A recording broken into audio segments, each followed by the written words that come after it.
Hey everyone, welcome to New Bear. Today we're going to be making dancing picots. The technique for dancing picots is very similar to how we make daisy picots, and you'll see what I mean as we get into the tutorial. You can find a link for daisy picots right here, as well as in the description box if you're interested in having a look. We're going to need 2 shuttles tied together, preferably with 2 colours. 2 colours makes it so much easier to see what's going on, especially for this technique. We have shuttle 1 and shuttle 2. Using shuttle 1, set our hand up for a ring and make the number of stitches our pattern calls for. So for today we're going to make 6 double stitches. Shuttle 1 and pick up shuttle 2. We want bare thread from shuttle 2 to run along the top of the stitches we just made using shuttle 1. This is going to become our picot, so it needs to be at least the same length as our stitches. It can be longer, it just depends on the size we want our picot to be. So with shuttle 2 as our working thread, we're using the core thread from shuttle 1, and we're going to continue making our double stitches, but we're not flipping our stitch this time. So make the first half of the stitch, keep the tension in your core thread, pull that stitch down, make the second half, do the same thing, don't let it flip. Make another double stitch, pop in a picot, and another 2 double stitches.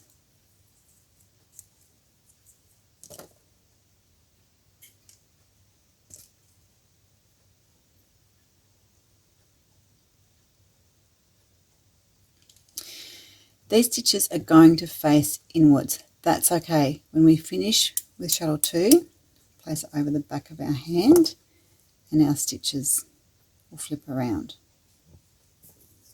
Go back to shuttle 1 and we're making normal stitches again using the same core thread. So make first half the double stitch, make sure it flips. As you pull it down, pull it right up against the last stitch of that ring.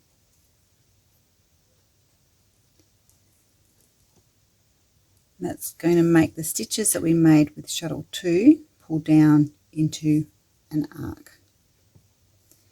Secure that with the second half of the double stitch.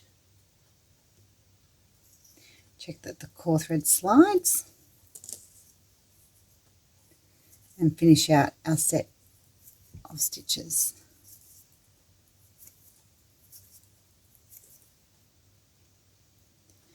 Go back to shuttle 2 and start the second bare thread space, followed by our unflipped stitches.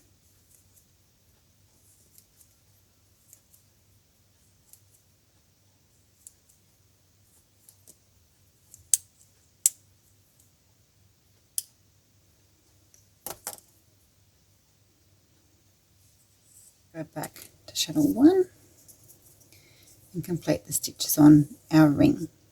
So pull that first half in so that we get the stitches made by shuttle 2 to arc down. Secure it with the second half. Now I only want 4 stitches in this set.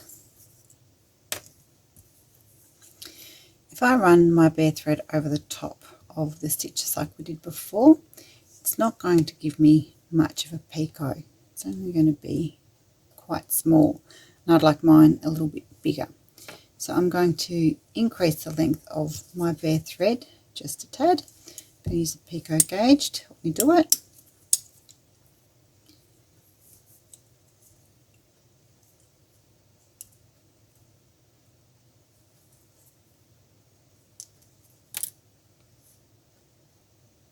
I'm doing a stitch count of 3, picot 1, picot 3.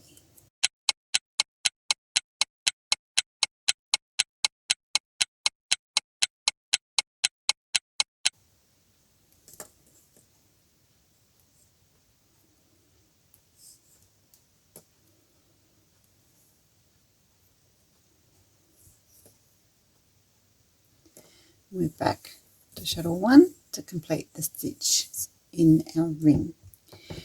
Continue with the pattern repeat to finish out the ring.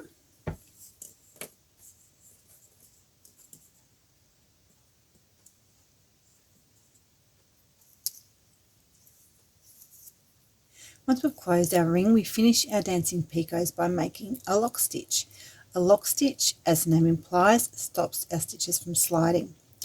We want to leave a bare thread space like we have on this side. So using shuttle 2, leave a bit of slack in your thread. I like to hold mine down with my thumb and set your hand up like you're about to make a chain. Make the first half of your stitch and let it flip. Pull it right into the base of the ring. Make the second half of the stitch, but don't flip it.